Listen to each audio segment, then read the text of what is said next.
Son ineptos para gobernar, pero buenos para insultar. Y encima, un impostor. Hay que votarlo del país. Yo le estoy preguntando, presidente, por lo que usted estableció su... Cabildeo presenta Lucha Libre, un programa para el ejercicio de la libertad de expresión. Bienvenidos.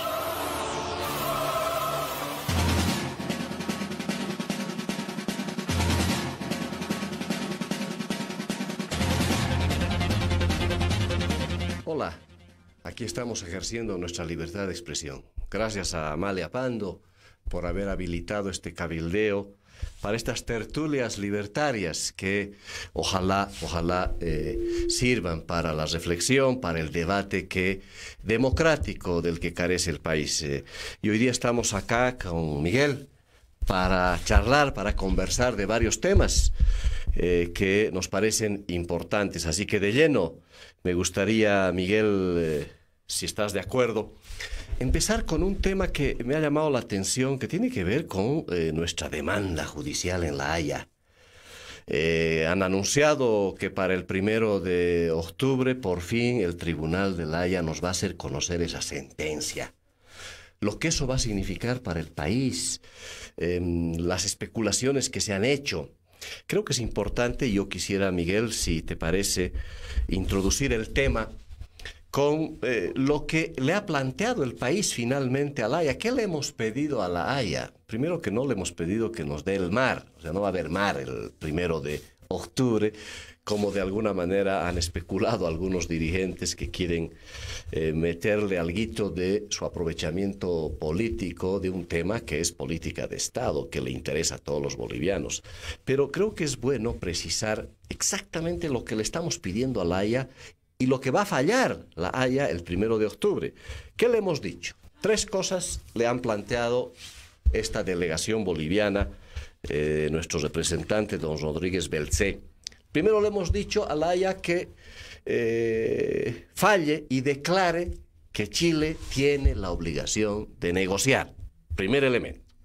Negociar a fin de alcanzar una salida plenamente soberana al Océano Pacífico. Primer punto. Segunda cosita que le pedimos a La Haya que falle es que La Haya le dé la razón a Bolivia en el sentido de que Chile ha incumplido esa obligación de negociar una salida soberana al Océano Pacífico. Y tercero, no menos importante, que cumpla Chile esa obligación de buena fe, pronta y formalmente, y con un plazo razonable y de manera efectiva, a fin de otorgar a Bolivia una salida permanente, soberana al Océano Pacífico. ¿Qué es lo que hará La Haya con este pedido, que no es poca cosa, no es el mar? Pero está claro que La Haya, este tribunal, va a tener que sopesar, primero, reconocer si le da esa razón a Bolivia de que había una obligación. Y hay una obligación de Chile de negociar. Primer aspecto. Segundo, que dicha obligación la cumpla Chile. Yo me pregunto, ¿cuál será el alcance si alguno de estos 3 aspectos fueran mencionados por La Haya y realmente declara esto? Sin duda puede ser un elemento muy importante para el país, sabiendo que quizá tan importante como conocer el fallo y la sentencia es ver qué vamos a hacer después, al día siguiente de este fallo. Sea cual sea este fallo, es obvio que poner en el estrado judicial a Chile ha sido una experiencia importante que creo que de alguna u otra manera la hemos apoyado todos los bolivianos para que nos vaya bien. Pero si alguno de estos puntos nada más La Haya ocurre que no le da la razón a Bolivia, definitivamente estamos en el riesgo de no solamente retroceder más de 100 años en nuestra demanda, sino puede ser muy complicado para nuestra relación ya definitivamente complicada, turbulenta, que tenemos hoy con la República vecina de Chile. Así que esperemos que resulte de este fallo, pero está claro que esta es una propuesta que le estamos planteando integral. Cualquiera de estas que no determine La Haya, definitivamente para Bolivia sería muy complicado. Y habrá que ver si Chile, sea cual sea el resultado, si Chile además está dispuesto a obedecer y acatar plenamente lo que vaya a determinar ese fallo. Estas son lo que está sobre la mesa, mi opinión personal, Miguel, y aquí te lo lanzo el tema,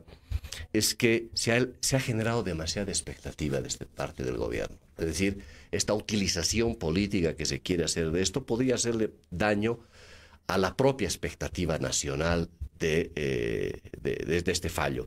Así que estamos en puertas, sin duda, de un elemento histórico, pero que va a ser otra vez una nueva historia, pero en una coyuntura muy difícil, con un gobierno chileno recientemente electo, que definitivamente va a esperar, obviamente, yo creo, una primera cosa que va a esperar Chile, cualquiera sea el fallo, es que va a esperar que haya un nuevo gobierno en Bolivia. De entrada, esto se va a congelar al menos hasta las próximas elecciones generales. Esa es un poquito mi percepción de lo que pueda suceder hacia adelante con la determinación de la Haya. No sé qué piensas, Miguel. Bueno, a ver, antes que nada un saludo, Fabián, y un saludo a la gente que nos escucha. Yo creo que gran parte de lo positivo de la Haya ya lo hemos recibido, y lo recibimos hace 2 años. Recordemos que Chile había interpuesto un recurso de incompetencia de la Corte de la Haya, y la Corte se lo negó, sin entrar al tema de fondo. Pero yo creo que ahí ya hubo el mayor triunfo para Bolivia. ¿Por qué? Chile, desde que yo tengo uso de razón, y no soy ningún jovenzuelo, recuerdo a todos los cancilleres y autoridades chilenas siempre diciendo: Chile no tiene ningún asunto pendiente con Bolivia. Y esa era la eterna cantaleta. Y ya hace 2 años, la Corte de la Haya le dijo: un momento, señor, parece que sí tiene algún asunto pendiente y lo vamos a ver. Entonces yo creo que ahí ya hemos ganado la mayor parte del trayecto, y lo que esperamos para el 1 de octubre quizá es una posible, probable ganancia adicional. Pero a mi modo de ver, lo más grande lo hemos ganado ya. ¿Y por qué digo que es una ganancia adicional? Porque como bien recordabas o hacías el resumen tú, le hemos pedido a la Corte que diga que Chile tiene obligación de negociar, que Chile no ha incumplido, ha incumplido su palabra, y que Chile debe cumplir su palabra de buena fe, como cualquier persona. Pero suponiendo, ¿no?, y poniéndonos en el escenario que creo que la mayoría de los analistas propios y extraños, me refiero bolivianos y chilenos, piensan que va a haber, la probabilidad está más hacia que haya algo favorable a Bolivia, ¿no? Poniéndonos en eso, ahí viene el tema del día siguiente.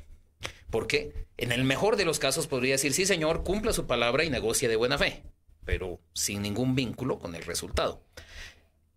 Y aquí el gobierno está boicoteando la causa marítima de una manera sistemática, y lo está haciendo en el frente externo y en el frente interno. En el frente externo, con esa alineación tosuda antinacional que hace a los regímenes de Venezuela, de Nicaragua, que son parias en la región, son parias en la comunidad internacional, porque son claramente dictaduras veladas, gobiernos que no respetan sus propias leyes, no respetan tampoco los órganos y los instrumentos de la comunidad internacional. Se sale de la OEA antes de que lo voten, ¿no? O sea, realmente.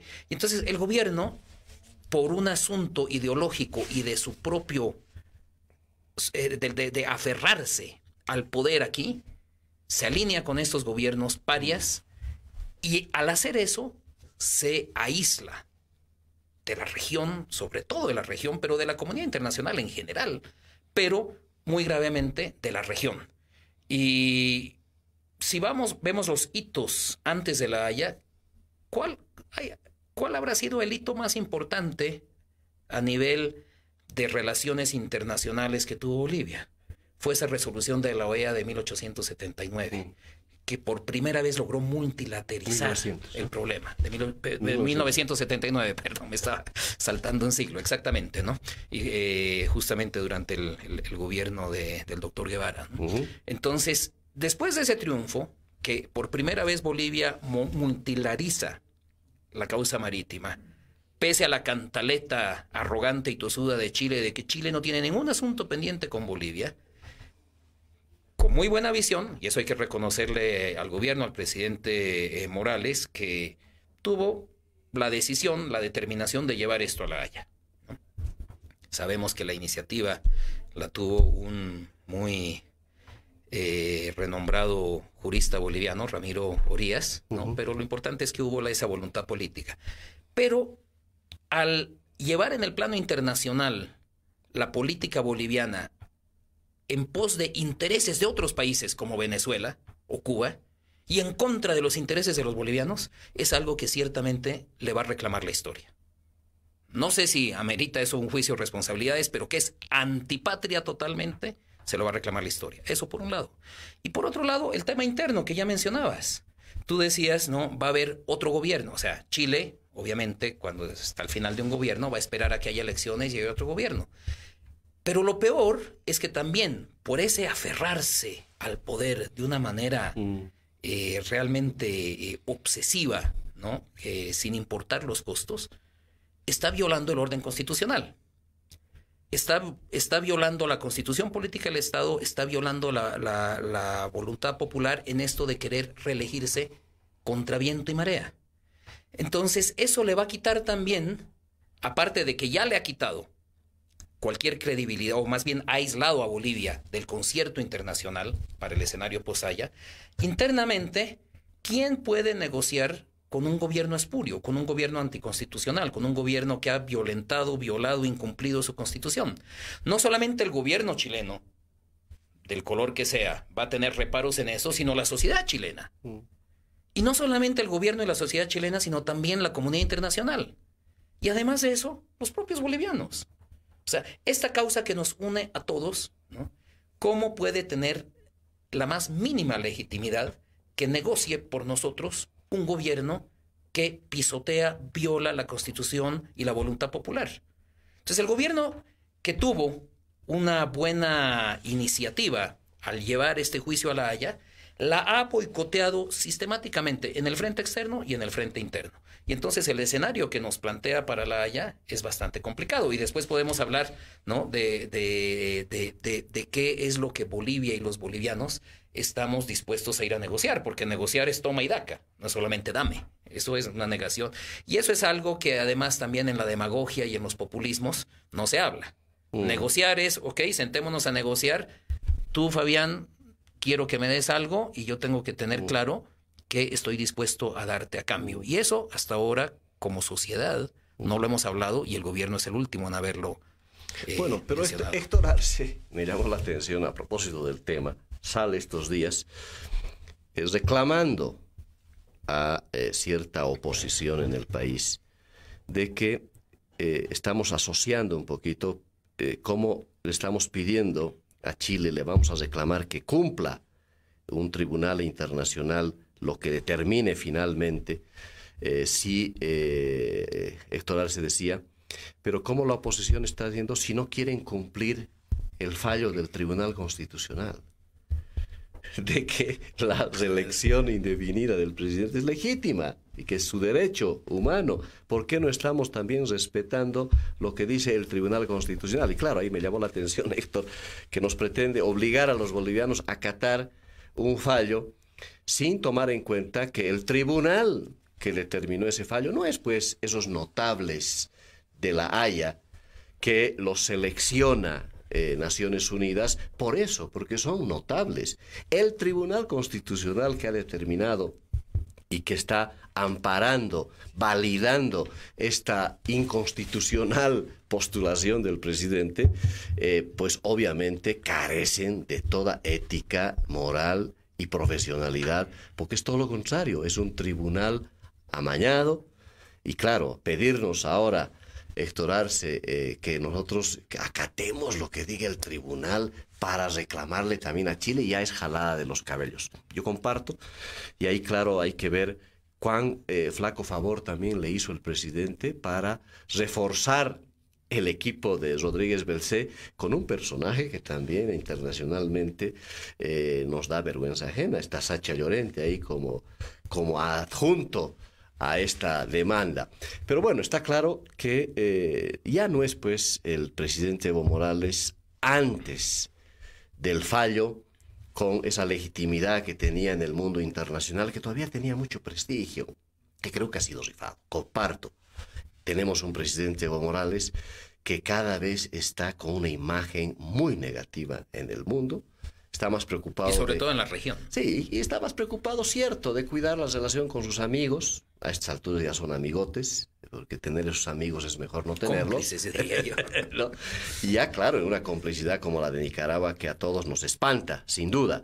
Compartimos que el escenario internacional para encarar el día después del fallo no es lo favorable para el país, porque vamos a necesitar obviamente un gobierno que haga lobby internacional con mucha fuerza, sea cual que sea el fallo. Si el fallo es muy timorato también, porque dicen que va a ser medio equilibrado, que la Haya no es que le va a dar toda la razón a Bolivia, pero está claro, ¿cómo obligar a negociar a Chile con solamente el fallo si no hacemos que la comunidad internacional ejerza también una presión sobre Chile? Y para eso tenemos que tener un gobierno que tenga el prestigio suficiente para decirle a la comunidad internacional: oiga, estamos ante Chile, estamos con este fallo y queremos iniciar la negociación. Esto no lo vamos a poder hacer con un gobierno que comparto, que está cada vez más aislado, que está con muchos problemas y que encima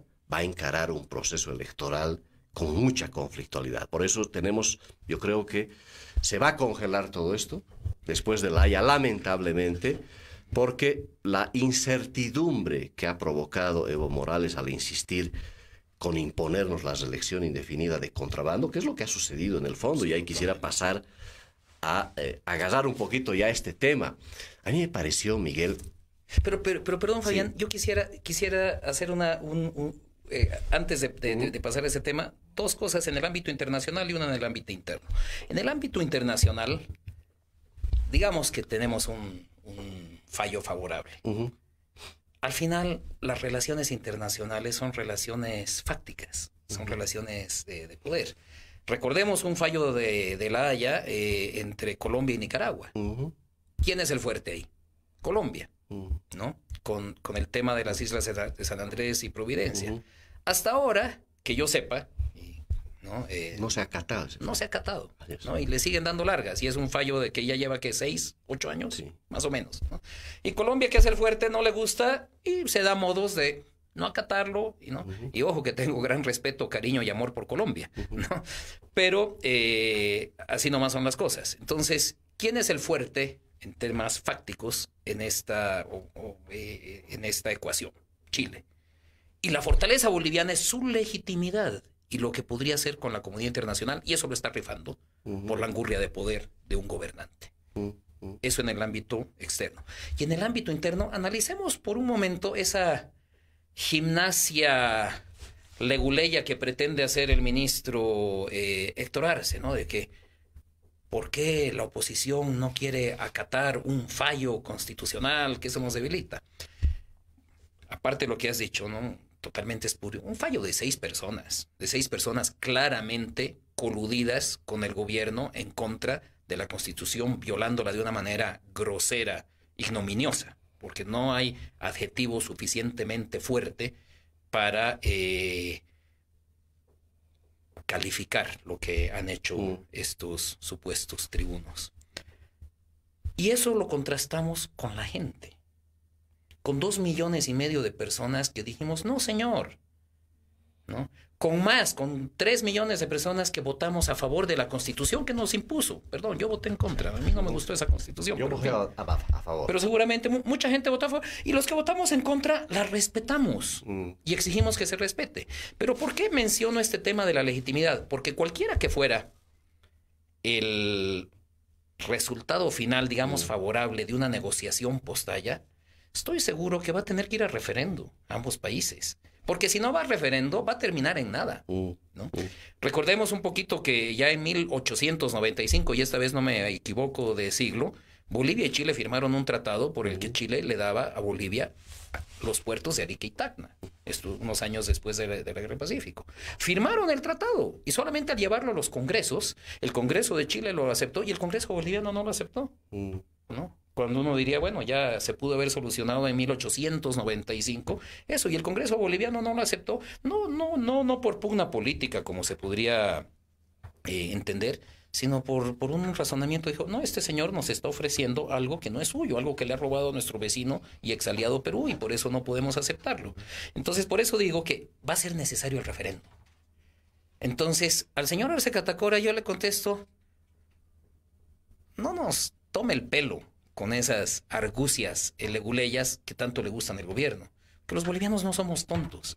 Y esos discursitos leguleyos tramposos, ya nadie se los cree. Yo creo que ni en el propio MAS se los creen, y por eso vemos, ¿no?, bastante gente saliéndose del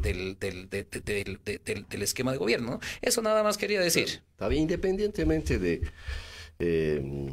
la posición gubernamental, está claro que como boliviano yo estoy en la expectativa de que ojalá el Tribunal de la Haya en estos 3 puntos de alguna manera nos dé la razón. Pues nos va a dar pie a que definitivamente un tema que lo consideramos sagrado todos los bolivianos podamos encaminarlo. Va a ser muy difícil, inclusive siendo favorable. Está claro que el mar no está ni más cerca ni más lejos que hace 100 años. Primer elemento que hay que dejarlo bien clarito. Me parece irresponsable de mucha gente del gobierno que están alentando de que un poquito más el 2 de octubre nos vamos a bañar en nuestras playas, ¿no?, del Pacífico como nuestras. ¿No te hace recuerdo a Banzer con el abrazo de Charaña? Es igualito. Estos anuncios de los cancilleres de Banzer, claro, de que la maleta estaba trayendo ya al mar, ¿no? Sí. No, sería una pena jugar otra vez con el imaginario colectivo. Está claro que hay un esfuerzo.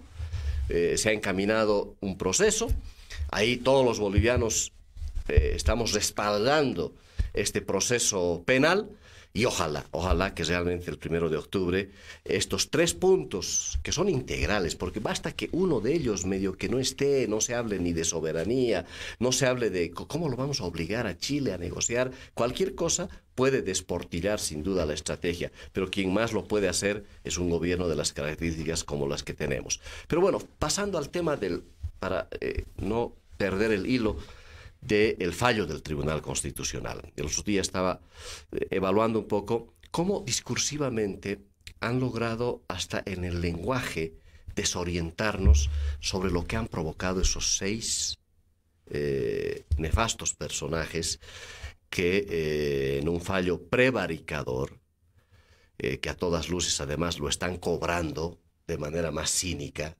porque ya se les está pagando los favores con cargos, con puestos y qué sé yo. Pero lo que han provocado es algo que no lo logró hacer el movimiento al socialismo en el proyecto de constitución donde introdujeron la reelección indefinida. El movimiento cocalero fue el que propuso esto en la Asamblea Constituyente. No lo lograron. La propia base masista, que no son los cocaleros solamente, se opuso en la Asamblea Constituyente para que esto continúe. No lograron introducir ni siquiera en el proyecto que lo impusieron en Oruro, después del fracaso de Sucre. En Oruro tampoco está en la propuesta de ese proyecto, que era básicamente del MAS. Ni siquiera ahí se atrevieron a introducir la reelección indefinida de las autoridades. Y hoy día, con un fallo de nos han metido de contrabando sin que lo hayan dicho.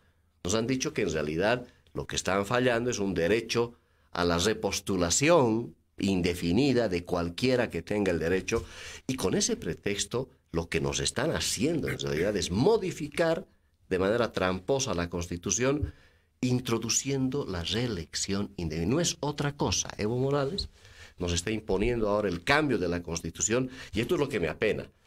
Quienes hemos votado por la Constitución, hemos votado conscientes de que le hemos puesto con el 168 un freno al ejercicio del poder indefinido. Y eso no queremos los bolivianos. Está claro que defenderlo eso quizá no ha sido suficiente en términos discursivos, defender el 21F, porque está claro que quienes hemos votado no en el referéndum, para que se respete, que no queremos que se cambie ese artículo, está claro que no ha sido suficiente en términos discursivos de ver el daño que le está haciendo al ordenamiento constitucional y democrático este fallo, que obviamente es el más engañoso, el más tramposo, y que nos va a hacer un daño. Porque después de esto, ya imagino, ¿quién va a querer respetar las reglas del juego si a medio camino te las cambian de la manera más grosera? Y este es el gran peligro hacia adelante, porque el ordenamiento constitucional es eso, son reglas claras. Si hemos aprobado un instrumento normativo que nos debería durar unos buenos años, y que lo cambies por un capricho, porque un partido político no tiene candidato, porque ese es el tema, tiene un solo candidato que es Evo Morales, y obviamente manipular un instrumento normativo del que hemos confiado los bolivianos y que hemos validado y aprobado en el último referéndum, por supuesto, esto nos provoca un daño a todos, ¿no? Yo me quedo con un sabor pero fíjate angustioso. que aquí estamos dos, tú votaste a favor, yo voté en Así contra. es. Y el país estaba relativamente dividido en torno a este tema. Sí.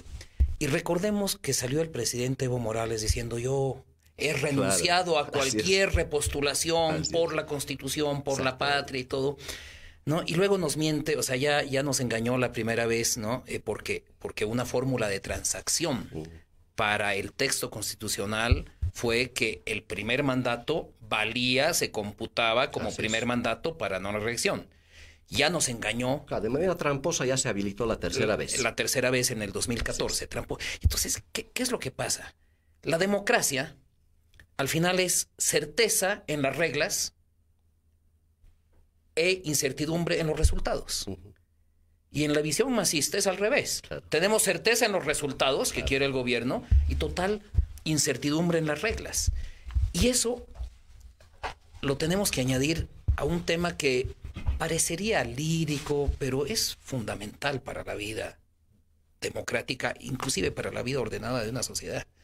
Tiene que haber un mínimo de decencia en los gobernantes. O sea, un gobernante que miente y que se ufana de haber mentido. Yo recuerdo una declaración de Evo Morales con este tema, ufanándose de que a la oposición le hemos hecho pisar el palito, le hemos hecho caer en la trampa. O una estrategia envolvente. Como exacto, y el vicepresidente diciendo es que utilizamos estrategias envolventes. O sea, cuando los gobernantes se ufanan de hacer trampa y de que tienen éxito en la trampa, de que la mentira es su arma y que saben manipular la mentira y la verdad para lograr sus fines en contra de la mayoría, es algo terrible, es algo terrible. Y estamos entrando prácticamente al segundo tema, ¿no? A la otra trampita. A la otra trampita, ¿no? Con esta ley. Ley de organizaciones políticas. Tramposa, ¿no? Y yo creo que, yo percibo que la población, ¿no? Lo ve, lo siente, le indigna, pero piensa que es un tema de los partidos, o a lo sumo de las plataformas, ¿no? De activistas, ciudadanos. Y yo creo que mucha gente está perdiendo la perspectiva de que esto nos afecta a cada persona. El bien más preciado que hemos logrado los bolivianos a lo largo de nuestra historia no es pues la reforma agraria de la Revolución Nacional, que son cosas importantes, ¿no? Lo que hemos logrado en 190 y tantos años fue esa democracia conquistada en el 82. Porque antes del 52 solo votaban los que tenían propiedad, claro. Hombres letrados con propiedad, o sea, ¿no? Eran de unos cuantitos.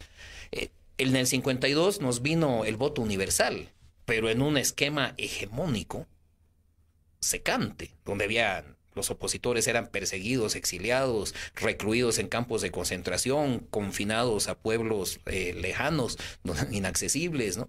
Entonces, recién comenzamos a gozar el año 82 de esta democracia, y la mayor parte de los electores son jóvenes que ya nacieron después del 82, claro, ¿no? Los hijos de la democracia. Claro, y entonces yo creo que cada ciudadano, ¿no? Y la gente que nos escucha, y ojalá los que no escuchen, tienen que darse cuenta de que está afectando su patrimonio social, su patrimonio patriótico, no sé cómo llamarlo, y no es cuestión de partidos ni de plataformas, pero entremos a... Bueno, pero claro, ahí está el gran tema. Esta ley de organizaciones políticas ha establecido otra vez reglas del juego funcionales y ajustadas al partido que quiere esas certidumbres que ellos solo desean. La reproducción del poder y la torpeza de cambiarle totalmente, no solamente el espíritu de una ley de organizaciones políticas, que era sin duda necesaria para democratizar, para modernizar los partidos políticos.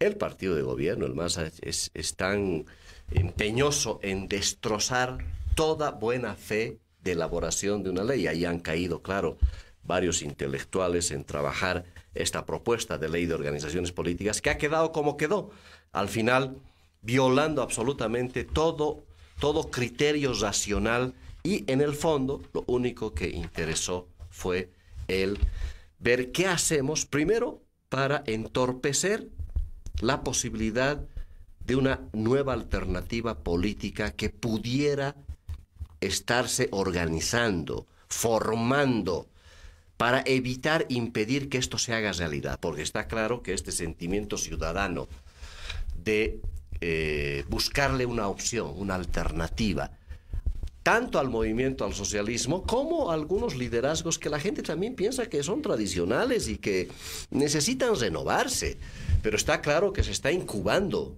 una alternativa política con enorme respaldo ciudadano. ¿Cómo aborto esas posibilidades? Con esta ley, tan sencillito como es, una simple ley va a impedir que esta emergencia ciudadana de buscarle alternativas finalmente aborte, y que todos vayamos con estas nuevas reglas del juego, que tienen un propósito específico que quedó claro, que es legitimar esta reelección indefinida del presidente o esta postulación inconstitucional, pero no solamente eso, frenar, evitar que emerjan alternativas ciudadanas. Yo escuché, Miguel, a mucha gente decir, bueno, paremos esta ley. ¿Vamos a ir? ¿No vamos a ir a las primarias? ¿No? ¿Vamos a participar? ¿No vamos a participar? ¿Quiénes podrían hacerlo con estas reglas del juego que te imponen un calendario absolutamente restringido? Y ahí está una primera definición política. ¿Qué pueden hacer ahora los partidos políticos, que son 8, 9 en realidad, que están inscritos en el órgano electoral?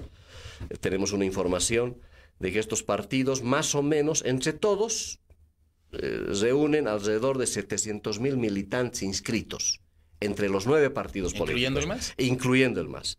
El MAS no tiene, yo pensé que tenía una cantidad enorme. Según el órgano electoral, su registro da de 95.000 militantes, más o menos.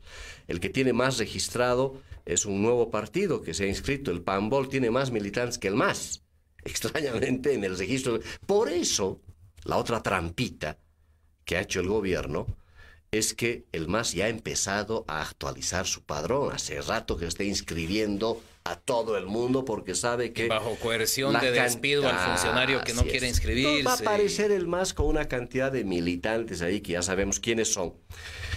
Pero está claro que el desafío que queda ahora para que esta ciudadanía que está ya cabreada y que está buscando alternativas, todo esto se puede frustrar para 5 años por lo menos, ¿no? Es decir, a todos nos agarran en curva. Improbable que esto retroceda. No creo que esta oposición, por lo menos esa tan débil que la tenemos en el Congreso, que a mí no me representa ni un poquito, ¿no? No han tenido la capacidad ni siquiera de frenar nada, porque no tienen condiciones. Hay 2/3 abrumador. Está claro que no se va a frenar esto. Está claro que el contexto también es hablar ya de elecciones y ya no hablar del 21F. Está claro el motivo político, pero también no hay musculatura en la oposición para parar todo esto. ¿Qué hacer? ¿Qué hacemos frente a este panorama? Y hay la propia ley. Yo creo que los partidos políticos, las agrupaciones ciudadanas, que son más o menos 120 agrupaciones ciudadanas que hay en el país, departamentales. O sea, perdón, 120 en todo el país. En todo el país, ¿no?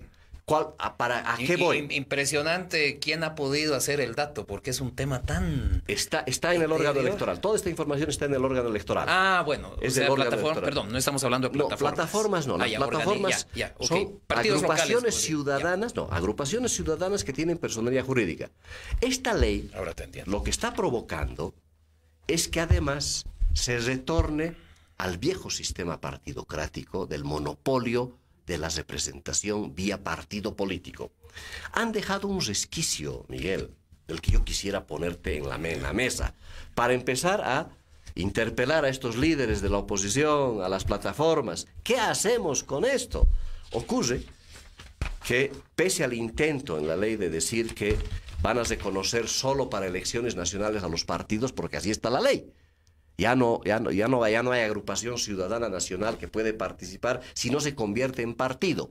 Pero dejaron un resquicio que yo lo que haría estos días y pedirle a la oposición que haga un esfuerzo de leer esta ley y que, a que nos están haciendo una trampa, utilizar su misma trampa para generar condiciones que ojalá se pudieran dar, dadas las dificultades en plazos y demás, de la posibilidad que abren de que se pueda hacer una alianza.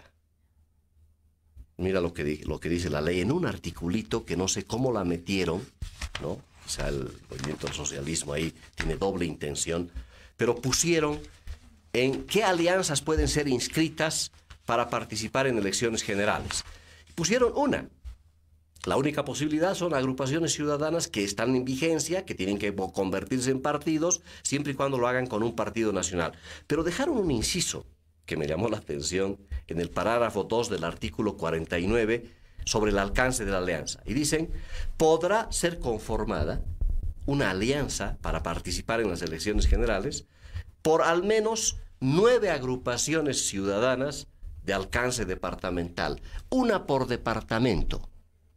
Esto es una formulita ahí que apareció que yo la explotaría. Yo les... A ver, sí, me permite. Para, digamos, entrarle al qué hacemos, ¿no? Sí. Porque está claro que esta discusión ya bizantina de si participamos, si los partidos participan, que no se han dedicado a defender el 21F, está bien para el discurso. En el fondo, estas son las nuevas reglas del juego, que las podemos A ver, denunciar. ahí yo creo que discrepo contigo, ¿no? Y me parece muy importante el trabajo que tú y mucha otra gente hace de estudiar esta ley. Yo no lo he hecho, o sea, le pegué una leída rápida, porque me parece una pérdida de tiempo. Porque cuando te cambian las reglas de juego de tal manera, de una manera tan tramposa y con un objetivo tan vil, ¿no?, que es secuestrar la democracia, me parece que no va por el análisis de eso. Ni el acecho en el que estamos, el problema en el que estamos, ni la solución al problema. ¿Por qué? Esta ley, eso sí, no cabe duda, es diabólicamente inteligente, ¿no? Porque logra lo que quieres. Y logra una cosa muy perniciosa. A los partidos políticos les lanza el anzuelo. Saben que están desprestigiados o que por lo menos no cuentan con el apoyo mayoritario de la ciudadanía que se opone al MAS. Entonces dicen, te doy el protagonismo. Pónganse de acuerdo, ¿no? Porque saben que si le están dando como un dulce, ¿no? Porque le dan una herramienta que les devuelve protagonismo sin mayor esfuerzo, sin tener que bajar a la gente a realmente poder interpretar sus aspiraciones, sino reunidos entre 4 o 5, ¿no?, que tengan un candidato y más o menos a la gente no le va a quedar otra que subirse al carro. Esa es la lógica que la ley le plantea a los partidos y esa es la lógica en la que han entrado efectivamente los partidos. Van a tener que entrar. Y es que sería torpe de nuestra parte analizar que los partidos vayan a hacer algo diferente, ¿no? Por un lado. Por otro lado, a estas nacientes plataformas, movimientos ciudadanos, y aclarar que no son las agrupaciones ciudadanas inscritas en la Corte, sino, ¿no?, este movimiento efervesciente que hay en todo el país, es variopinto, sumamente heterogéneo, ¿no? Y además con muchas contradicciones a veces ideológicas, etcétera. Los deja por fuera. Lo que está logrando esta ley es, ¿saben?, que toda esta gente no va a poder ni ser elegida ni elegir en primarias. O sea que simplemente van a tener que decir, eso es lo principal. Y otra vez, quizá en las plataformas yo creo que hay 2 tipos de personas. Hay la gente que está buscando generar un muy legítimo y genuino liderazgo político con miras a hacer una alternativa de poder y de gobierno, que es absoluta y totalmente legítimo. Y también hay la gente que simplemente está asustada, cabreada, como dijiste, con lo que está pasando y quiere defender la democracia. Pero fuera de las plataformas, hay un montón de gente que no estamos mirando en los análisis, que la mayoría de los análisis que he escuchado y el análisis del gobierno no dan cuenta. Y es el ciudadano de a pie que sí cree que la democracia está en peligro y que quiere poder trabajar en paz sin tener que preocuparse de que de aquí a un tiempito estemos como los venezolanos y nuestros hijos, porque demos cuenta que los que están emigrando de Venezuela son los jóvenes, son los chiquitos, ¿no? Ya los de 50 años para arriba no les queda otra que quedarse, ¿no? Y son los muchachos, los que están comenzando su familia, los que, ¿no?, ven que no tienen futuro. Entonces, yo creo que hay esa gente que tiene un legítimo y genuino miedo, ¿no? Pero que no se da cuenta que ella es la más afectada. Y yo estoy de acuerdo, porque la dicotomía en la que nos ponen los analistas, ¿no?, es obvia, o bueno, aceptamos las reglas de juego y de una vez armamos una alianza para generar una alternativa de poder y de gobierno, o simplemente no aceptamos esto y vamos al abstencionismo, y ambas cosas son terribles, claro, ¿no? Y ese es lo diabólico de la ley. Pero yo creo que al otro lado estamos un montón de gente que lo que queremos es un país en democracia, para poder volver a trabajar en lo que estábamos haciendo antes. Somos un país de cuentapropistas. No somos un país ni de políticos ni de empleados. Tanto los empleados, los asalariados son una minoría y los políticos son una minoría muchísimo, muchísimo más pequeña. La gran mayoría somos estos cuentapropistas que estamos genuinamente asustados, ¿no? Y somos todos ellos los que tenemos que salir a la calle. Plataformas, partidos, perfecto. Traten de jugar a esto por si la sociedad en su conjunto falla en algo, en lo que sería terrible si fallamos en esto, ¿no? Y por eso el Congreso de Plataformas en Sucre, que juntó unas 800,000 personas representando, difícil saber, 100, 200 diferentes plataformas de todo el país, dijeron, vamos a defender y tumbar esta ley maldita, esta ley tramposa, y vamos a ir a un paro el 10 de octubre. Y el día en que la Corte Electoral se anime a traicionar al país, a traicionar a la sociedad y a traicionar la democracia, habilitando en esa candidatura a Evo Morales y Álvaro García, que seguramente es lo que va a querer hacer, vamos a ir a un paro general indefinido. Y ahí nos estamos jugando la democracia. Y yo creo que por eso es el falso debate eso. Ese debate está bien para partidos y plataformas. Sí. Pero para la ciudadanía en general, que somos la enorme mayoría, somos, inclusive electoralmente, somos ese casi 40% que dice no votaría por ninguno. Así es. ¿No? Que lo sumas, ¿no?, a los que dicen no sé o no responde, que lo sumas a los descontentos, no sé qué. O sea, somos una gran mayoría electoral. Esa ciudadanía que no está ni en partidos ni en plataformas. Y esa yo sí le tengo fe a esa ciudadanía de que está tomando conciencia y ha tomado conciencia de que nos están robando la democracia, y eso no es poca cosa. Está bien, pero esa ciudadanía, esas plataformas van a quedar fuera si no se hace al mismo tiempo, ¿no?, un gran esfuerzo para realmente trabajar una alternativa. Porque esto es liderazgo, ¿no? Yo no sé, y te puedo adelantar, ojalá el 10 de octubre estemos todos en la calle, porque hay dos posibilidades de que esto frene a este gobierno. 1 millón de personas en la calle y no 200 o 300 o 800 plataformas. Exacto. Que por ahí es eso nomás, ¿no? Paro indefinido. Yo no sé. Yo creo que o alguien está calculando muy mal la fuerza, o por ahí estamos nosotros equivocados, ¿no? ¿Va a parar el país el 10 de octubre con nada más que 2 agrupaciones respetables plataformas hayan anunciado un paro? Ninguna de esas agrupaciones tiene el músculo para parar ni siquiera en su barrio, Miguelito, ¿no? Eso no es cierto, Bueno, ojalá me equivoque. Los 21 jefes, fíjate, justamente. Me anoto ¿Quiénes eran los que bloqueaba la abuelita, el jubilado? Está había bien. Una foto hermosa en Cochabamba, un sacerdote, ojalá, ¿no?, con su Biblia sentado ahí, ¿no? Y hemos visto cosas de esas. Pero Ojalá. Recordemos un poquito Claro, pero igual, la historia reciente. Yo te quiero recordar lo siguiente. Tengo presente, ¿no? Un jueves de octubre negro, perdón, un martes en la noche de octubre negro, salía el presidente Sánchez de Lozada flanqueado, ¿no? Con todos los miembros de su megacoalición y decía, tengo el respaldo del 72% del electorado. Así es. Que habían votado 72% por esos partidos de la revolución un año y pico antes. Así es. Eso fue un martes en la noche. El jueves estaba escapando en helicóptero. Y vamos un poquito más atrás en la historia. ¿Quién intentó hacer esto otra vez? ¿No? Un hombre que yo creo que se ha ganado un lugar en la historia, como es Víctor Paz Estenssoro, que realmente a las grandes mayorías nacionales les dio muchas cosas, como la tierra, la reforma agraria, el voto universal, en fin, ¿no? Y él, en el mismo afán prorroguista, primero se hizo reelegir en contra de todo una vez y 2 veces. Y cuando fue a la tercera, inclusive logró ganar con el 98%. Y 3 meses más tarde lo tumbaron, ¿no?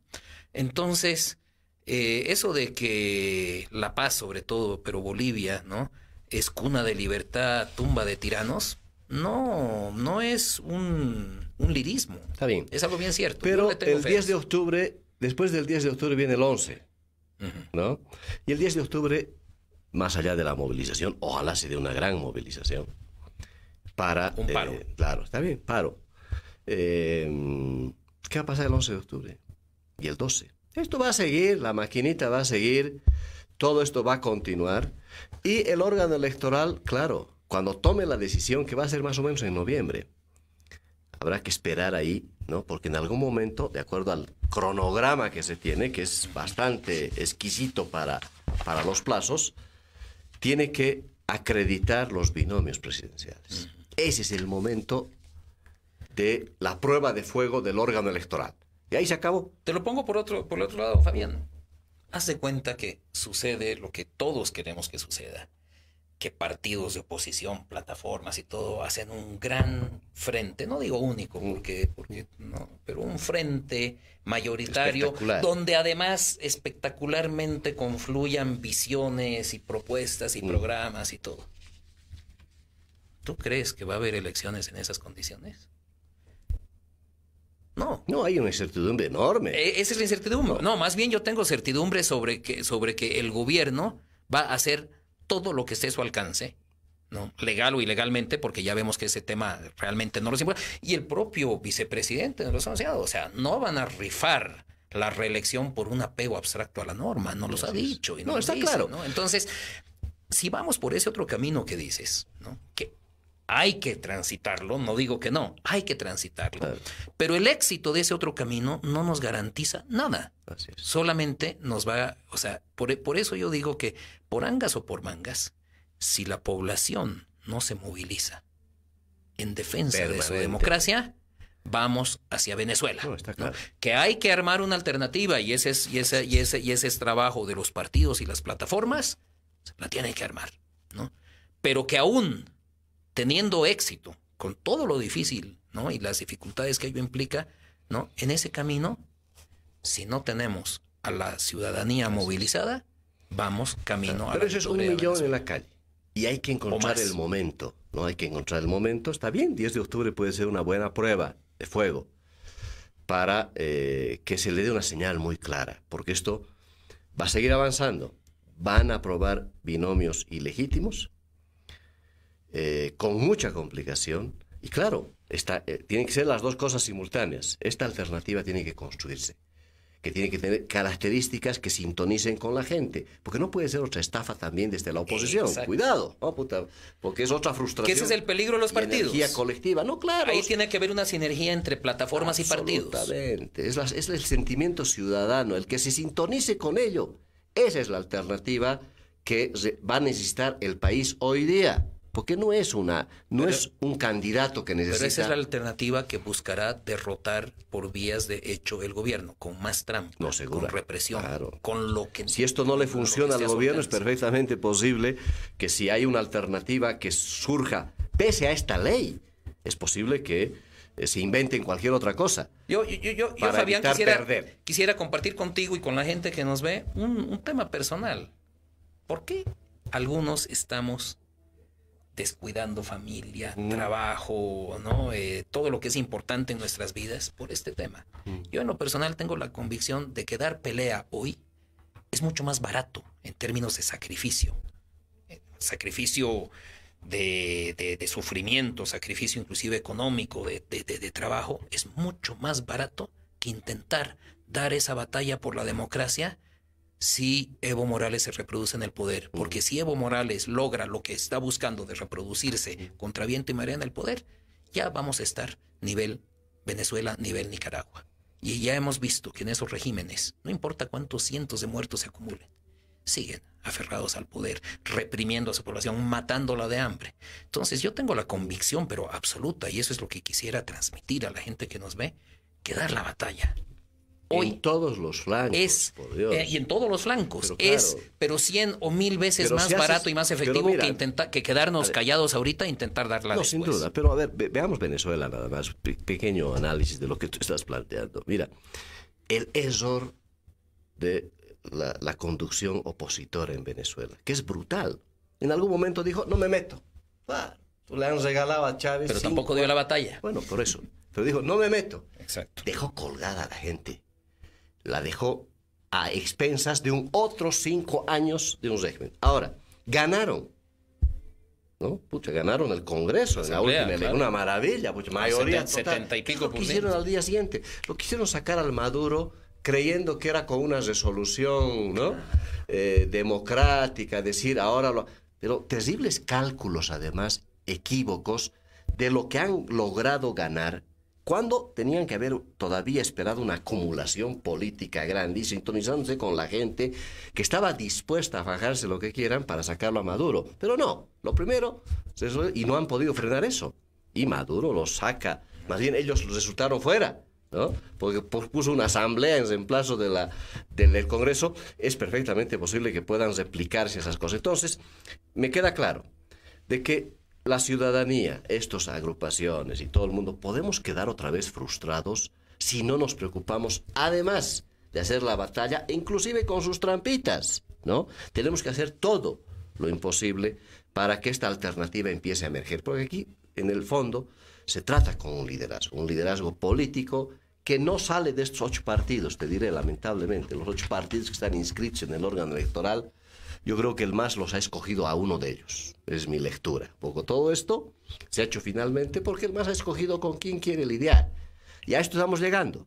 Y alguno de esos partidos es probable que asuma nomás ese rol y va a quedar como el que va a enfrentar en las peores condiciones al presidente. Sin sintonizarse con esta movilización, con este sentimiento ciudadano. Si no se sintoniza con la gente, va a ser un fracaso. Va a ser un fracaso que inclusive puede lograr, ¿no? Una mayoría electoral, donde la gente vaya a votar así, tapándose la nariz porque no le queda otra, como nos ha ocurrido en el pasado. Votando por el peor, votando por el menos peor, mal, ¿no?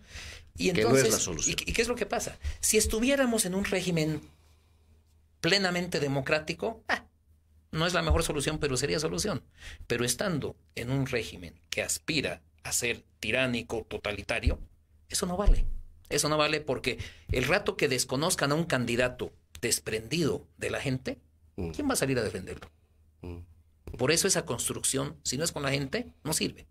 Y por eso insisto en que esa es una tarea urgente de partidos políticos con plataformas, con ciertas plataformas que están en esa búsqueda muy legítima de generar una alternativa. Pero por otro lado está la ciudadanía en pleno y pues también plataformas, y ahí está la parte, digamos, amplia, ¿no? Del medio, ¿no?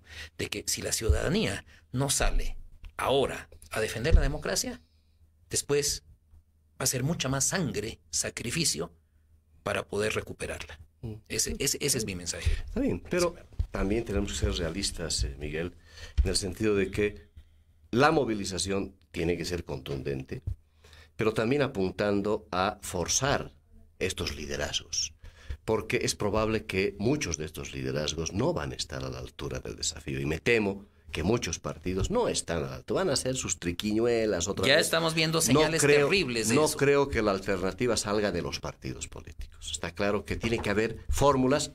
En la ley hay un resquicio que te digo. que sería bueno explorarlo.